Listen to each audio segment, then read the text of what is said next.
We're Orlando Pharmaceuticals. We started out our iCore journey as pancreatic cancer therapies. Our initial hypothesis was, can we take a patient sample and assess if patients would be good candidates for our drugs or other drugs like it? Throughout our time at iCore, we were able to pivot our value proposition and the main core of our business. We realized our value proposition lies in our ability to predict resistance to a well-known and tolerated FDA-approved drug called DFMO. We also realized that our first minimum viable product, a test kit, could be sold as a way to help doctors and clinicians predict DFMO resistance through our proprietary set of biomarkers.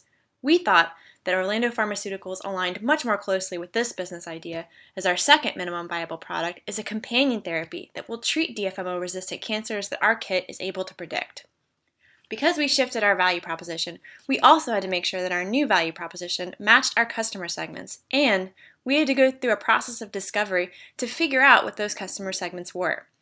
The path to bringing a drug to market is a time-intensive and resource-intensive adventure. We realized our kit was one way along that path to sustain our business during the long process of clinical testing and FDA approval.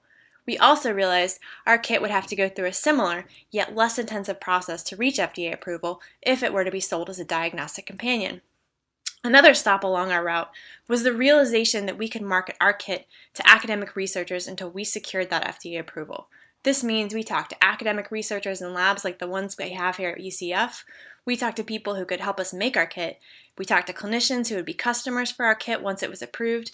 And lastly, we talked to Big Pharma about the possibility of licensing our drugs to help us bring them to market. Once we established what our journey would be, we were able to face the process of funding such a venture, and we began to look at the funding mechanisms that could provide us with parts of the journey, and we even applied for a $1 million NIH grant.